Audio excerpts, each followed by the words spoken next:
Senior صحافی اور تجزیہ کار عرفان صدیقی کے مطابق کیا غلاظت میں لت پت ماہ سال تھے پروجیکٹ عمران فیصلہ کن مرحلے میں داخل ہو چکا تھا۔ نواز شریف نامی بھاری بھرکم پتھر کو راستے سے ہٹانے کی حکمت عملی طے پا رہی تھی۔ پاناما کی زنبیل فتنہ کھل چکی تھی۔ نواز شریف کے خلاف کارروائی کے لیے عمران خان اور سراج الحق کی آئینی درخواستیں فضول ناکارہ قرار دے کر شاہراہ دستور پر پھینکی جا چکی تھی، جب منصوبہ سازوں کو ایسے ججوں کی ضرورت پیش آئی جنہیں چیکنی مٹی کی مورتیوں کی طرح عدالت کی کارنس پر سجا کر حسب ضرورت مرضی کے گگو گھوڑوں میں ڈالا جا سکے۔ جانے یہ کس سائر کی سیری تھی کہ آغوش عدل نے ثاقب نثار نامی ایک نابغہ جنم دیا اور پھر ایسے نابغوں کا تانتا سا بند گیا۔ دسمبر 2016 میں کالم میں آگے چلنے سے پہلے تمام دوستوں سے درخواست کروں گا، ہم مرنے کے بعد لوگوں کی قدر کرتے ہیں، ان کے نام پر دیگے بانٹتے ہیں۔ ہم اپنی شادیوں پر لاکھوں روپے ہجڑوں پر اڑا دیتے ہیں، لیکن جب ہم غریب کی مدد کرتے ہیں تو اس وقت ہمیں ویریفیکیشنز کی ضرورت ہوتی ہے۔ میں مسلسل 10 دن سے اس چینل پر ایک غریب بہن کے آپریشن کی درخواست کر رہا ہوں۔ خدا را ہاتھ جوڑ کر اپیل ہے، بے شک آپ خود آپریشن کروا دیں، اس میں کوئی مسئلہ نہیں ہے۔ ڈاکٹرز نے ان کو جلد سے جلد آپریشن کی ہدایت کی ہے۔ تو میری تمام دوستوں سے گزارش ہے، اسکرین پر ہمارا واٹس ایپ نمبر دیا گیا ہے، آپ کو کسی قسم کی ویریفیکیشن چاہیے ہو تو ہم تمام ویریفیکیشن آپ کو پرووائڈ کریں گے۔ خدا را لازمی کوئی دوست ہماری ہیلپ کرے اس مشکل وقت میں۔ دسمبر 2016 میں مطلع عدل پر یہ چاند طلوع ہوا۔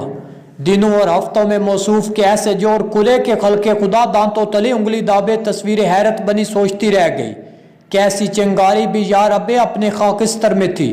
پھر تو چنگاریوں کی پھل جھڑیاں سی چھوٹنے لگی۔ ثاقب نثار کے بعد آصف سعید کھوسا، کھوسے کے بعد گلزار عمر اور گلزار عمر کے بعد عمر عطا بدیال۔ 31 دسمبر 2016 سے شروع ہونے والی آتش بازی 16 ستمبر 2023 تک اپنی رنگا رنگ روشنیاں بکھیرتی رہی۔ حلف فراموشی اور عدل شکنی کا یہ نامراد سلسلہ پونے 7 برس تک جاری رہا۔ اس قبیلے نے ایسے ایسے فیصلے صادر کیے کہ زمین و آسمان لرز گئے، لیکن ان کے ماتھوں پر ندامت کا ایک قطرہ تک نہ جھلملایا۔ یہ کن چھریوں سے قانون و انصاف کو ذبح کرتے رہے، یہاں تک کہ ان کے متعفن فیصلے عید قرباں کے بعد گلی کوچوں میں پڑی آلائشوں کی طرح ہر سو بکھر گئے۔ لوگوں نے رومال اپنی ناکوں پر رکھ لیے۔ ان دنوں قاضی فائز عیسیٰ یہ آلائشیں اٹھانے لگے میں، لیکن جانے کتنا وقت لگ جائے ان آلائشوں کو اٹھانے میں۔ کم و بیش 44 سال پہلے قتل کے الزام میں وقت کے مقبول رہنما ذوالفقار علی بھٹو کو پھانسی چڑھا دیا گیا۔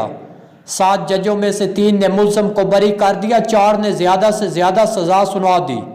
ایک ووٹ کی برتری تاریخ اور سیاست کے سینے میں ایسا خنجر گھونپ گئی کہ گہرے زخم سے ابھی تک لہو رس رہا ہے۔ 13 برس قبل آصف علی زرداری نے بطور صدر مملکت سپریم کورٹ کو ایک ریفرنس بھیجا کہ اس فیصلے کی جانچ پرکھ کی جائے، جسے وقت کے قاضی نے عدالتی قتل قرار دیا۔ کوئی کارروائی نہ ہوئی۔ آخرکار قاضی فیض عیسیٰ نے کسی دیمک زدہ الماری سے گرد میں الٹی فائل نکالی۔ اس فائل کی جانچ پونچھ کی 9 رکنی بینچ بٹھایا، جس نے متفق کا فیصلہ دیا کہ بھٹو کے مقدمے کی کارروائی منصفانہ نہیں تھی اور انہیں آئینی اور قانونی طریقہ کار سے محروم رکھا گیا۔ 1979 کے اوائل میں بھٹو کو سزا سنانے والے بینچ کا کوئی بھی رکن آج زندہ نہیں۔ وہ جب تک زندہ رہے وہ پینشن اور مراد پاتے رہے۔ ان کے جانے کے بعد ان کے لواحقین فیض یاب ہوتے رہے۔ 44 سال بعد 9 رکنی بینچ کی رائے کا حاصل مصلوب ہو جانے والے کے نواسے بلاول بھٹو کی آنکھوں میں جھلملاتے آنسوؤں کے سوا کچھ نہیں تھا۔ 6 برس پہلے کی بات ہے کہ ثاقب نثار مسند عدل پر جلوہ فگن کوئی مقدمہ سن رہے تھے کہ اچانک بات حکومت وقت کی غلط بخشیوں کی طرف مڑ گئی۔ داستان آگے بڑھی تو بات برادر محترم عطاء الحق قاسمی کی طرف جا نکلی۔ ثاقب نثار کی للکار سنائی دی کہ ہم 184(3) کے تحت اس شخص کی بطور چیئرمین PTV تعیناتی کا جائزہ لیں گے۔ ان دنوں تحریک انصاف کا عہد انصاف جوبند پر تھا۔ بنگالہ کی شاداب پہاڑی پر 300 کنال کے رقبے پر محیط ریاست مدینہ کا فرما روا اپنے بارے میں کوئی ناتراش جملہ بولنے یا لکھنے والوں کی تلاش میں آدم بو پکار رہا تھا۔ ثاقب نثار نے آؤ دیکھا یا نہ تاؤ 184(3) کے تحت ثوابدیدی اختیار کی شمشیر برہنہ لہراتے ہوئے یہ قرار دیا کہ قاسمی کی تقرری پہلے دن سے ہی غلط تھی۔ وہ اپنی ساری تنخواہیں اور مراد واپس قومی خزانے میں جمع کرائیں۔ یہ رقم 19 کروڑ 78 لاکھ روپے بنتی تھی۔ وزیر اطلاعات پرویز رشید، وزیر خزانہ اسحاق ڈار اور وزیر اعظم کے پرنسپل سیکرٹری فواد حسن فواد بھی اس گناہ کبیرہ میں ملوث پائے گئے، سو لازم ٹھہرا کہ تاوان کا کچھ حصہ وہ بھی بھرے۔ متاثرین نے نظر ثانی کی اپیلیں دائر کی، 5.25 برس ان کی سنوائی نہ ہوئی۔ بلاکر یہ آلائش بھی قاضی فائز عیسیٰ کی سربراہی میں قائم ایک 6 رکنی بینچ نے ٹھکانے لگا دی۔ جمعۃ المبارک کے دن قاضی صاحب کی سربراہی میں قائم ایک 5 رکنی بینچ نے آنتوں کا وہ انبار بھی ٹھکانے لگا دیا جو ثاقب نثار کی سپریم کورٹ کے عین سامنے شاہراہ دستور کے بیچوں بیچ پڑا تھا۔ پروجیکٹ عمران کی گود ہری ہونے کی تھی اور لازم ٹھہرا تھا کہ نواز شریف اور اس کی خود سر بیٹی جیل کی کال کوٹریوں میں پڑے رہیں اور 2018 کے انتخابات میں حصہ نہ لے سکے۔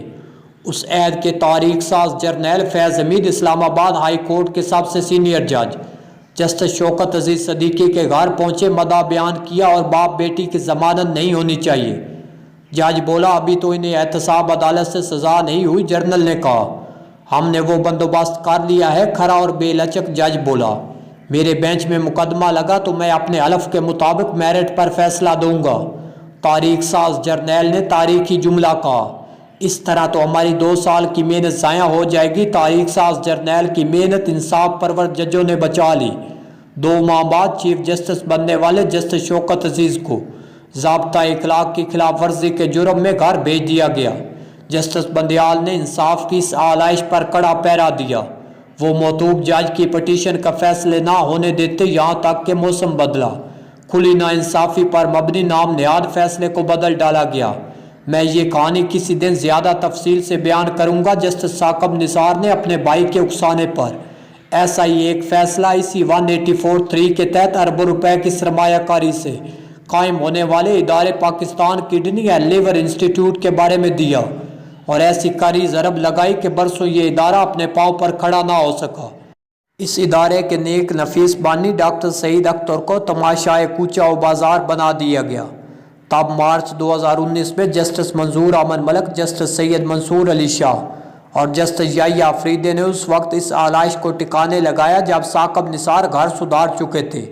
اسلام آباد ہائی کورٹ کے جج جسٹس بابر ستار ان دنوں صحافت میں تھے۔ 9 مارچ 2019 کو ان کا ایک کالم رائٹنگ روم غلطیوں کی تصحیح دی نیوز میں شائع ہوا۔